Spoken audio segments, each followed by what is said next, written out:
Thyroid एक hormonal समस्या है।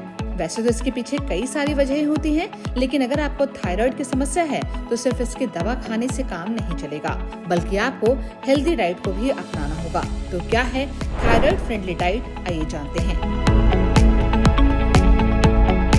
शरीर में थायराइड प्रोडक्शन के बेहतर बैलेंस या बेहतर प्रोडक्शन के लिए आयोडीन की काफी जरूरत होती है। इसलिए डेयरी प्रोडक्ट्स, खासतौर पर दही, काफी मात्रा में आयोडीन की कमी को दूर कर सकता है। इसके अलावा दही खाने से आंतों की हेल्थ को भी फायदा पहुंचता है। थायराइड फंक्शन को बेहतर बनाने के लिए आंतों का भी बहुत बड़ा योगदान होता है। इसलिए अच्छा मेटाबॉलिज्म बनाए रखने के लिए दही को डाइट में शामिल कर सकते हैं।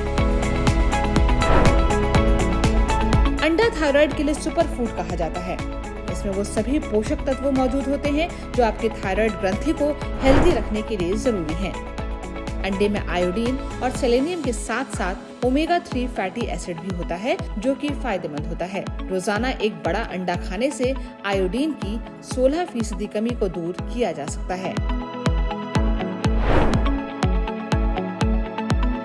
अगर आप मांसाहारी हैं तो मछली का सेवन आपको काफी फायदा पहुंचा सकता है।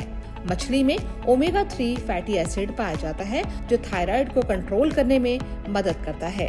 नेशनल इंस्टीट्यूट ऑफ हेल्थ के मुताबिक थायराइड पेशेंट्स के लिए मछली का सेवन काफी फायदेमंद माना जाता है, क्योंकि मछली में सेलेनियम नाम का एक महत्वपूर्ण खनिज पाया जाता है, जो थायराइड के संतुलन को बनाए रखने के लिए काफी महत्वपूर्ण है।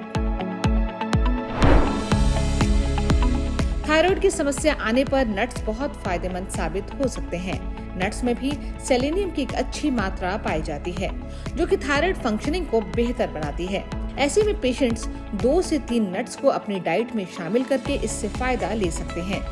नट्स की क्वालिटी की बात करें तो ब्राजील नट्स को खाना काफी फायदेमंद है, क्योंकि इसमें सेलेनियम अच्छी मात्रा में पाया जाता है।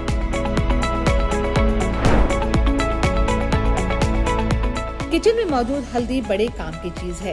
इसमें शक्तिशाली एंटी इन्फ्लेमेटरी गुण होते हैं, जो एक्टिव ऑटो इम्यून रिस्पॉन्स को शांत कर सकते हैं, जो कि थायराइड ग्रंथि को नुकसान पहुंचाने का कारण बनते हैं। इसमें पाए जाने वाला करक्यूमिन दर्द से राहत दिलाता है। दरअसल थायराइड के कई मरीजों को सिर दर्द और बदन दर्द जैसी दिक्कतें होती हैं, और इसे ठीक करने में करक्यूमिन काफी मदद कर सकता है। अगर हम बात करें सबसे पहले कि थायराइड होता क्या है, बेसिकली जो थायराइड डिजीज़ है वो एक कंडीशन, एक अम्ब्रेला टर्म होता है जो आपके थायराइड हार्मोन के जो फंक्शन इफेक्ट होते हैं उसको डिस्क्राइब करता है। थायराइड बेसिकली एक स्मॉल बटरफ्लाई शेप्ड एक ग्लैंड होता है जो हमारे फ्रंट ऑफ नेक में अंडर हमारे स्किन लोकेटेड होता है, और वो एंडोक्राइन सिस्टम का पार्ट होता है, जिसका मेन फंक्शन हमारे बॉडी में होता है बहुत सारे फंक्शन को रेगुलेट करना, कंट्रोल करना bye releasing the hormones T3 and T4। अब बात करें अगर हम लोग, जैसे कि थायराइड 2 टाइप के होते हैं, एक होता है हाइपोथायरिज्म और एक होता है हाइपरथायरिज्म। तो जो हाइपोथायरिज्म है वो बेसिकली इनएक्टिव हार्मोन्स होते हैं, और जो हाइपरथायरिज्म होता है वो ओवर एक्टिव हार्मोन्स होते हैं। अगर हम बात करें इंडिया की पॉपुलेशन, तो 90% ऑफ द पॉपुलेशन वो हाइपोथायरिज्म के शिकार होते हैं। बहुत कम ही ऐसे लोग होते हैं जिन्हें हाइपरथायरिज्म होता है। हाइपोथायरिज्म में क्या हो जाता है कि आपके जो मेटाबॉलिज्म प्रोसेस है वो स्लो हो जाते हैं, आपका वेट मैनेजमेंट करना बहुत डिफिकल्टीज आते हैं, और भी बहुत सारे सिम्टम्स होते हैं हाइपरथायरिज्म के। और हाइपरथायरिज्म में क्या होता है कि एक्सेस वेट लॉस होता है, तो वो बहुत ही रेयर ही लोगों में देखा जाता है। एक हाइपरथायरिज्म का एक और डिजीज़ है जिसको हम लोग बोलते हैं ऑटो इम्यून थायरिज्म, हर्षिमटोटो। इसमें क्या होता है कि आपका इम्यून सिस्टम आपके बॉडी में अटैक करना स्टार्ट कर देता है, जिसकी वजह से ऑटो इम्यूनिटी प्रोड्यूस होती है, और आपको ऑटो इम्यून थायरिज्म, हर्षिमटोटो होता है।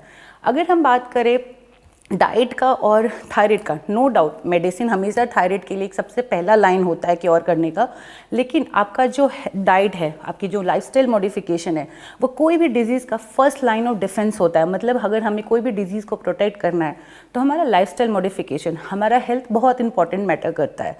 तो अगर हम बात करें डाइट का, तो एक वेल प्लान डाइट बहुत इंपॉर्टेंट रोल प्ले करता है, जिसमें आपका एक लीन प्रोटीन होता है, कॉम्प्लेक्स कार्बोहाइड्रेट होता है, वो इधर आपके अनाज के फॉर्म में हो सकता है, लेग्यूम्स के फॉर्म में हो सकता है, फ्रूट्स होता है, वेजिटेबल्स होता है। अब बात करें अगर बैलेंस डाइट की, बहुत सारी दिक्कतें ये होती है कि लोगों को बैलेंस डाइट तो पता होता है कि हाँ मुझे कंप्लीट बैलेंस डाइट खाना है, बट उन्हें पोर्शन साइज नहीं पता होता है, प्लेट को डिज़ाइन करना नहीं पता होता है, जिसकी वजह से अल्टीमेट वो अपनी कॉम्प्लिकेशंस को, अपनी चीज़ों को बढ़ावा दे देते हैं। अब उसके अगर अलावा हम बात करें तो हमारे डाइट में हमारा फाइबर रिच फूड होना चाहिए, साथ ही साथ पानी की मात्रा अच्छी होना चाहिए। हमें अपने डाइट में ऐसे कोई भी फूड को इनकॉर्पोरेट नहीं करना है जो हमारे थायराइड के कंडीशन को और भी ज़्यादा डिफिकल्ट कर दे, जिसकी वजह से हमें उसको प्रिवेंट करने में दिक्कत आए।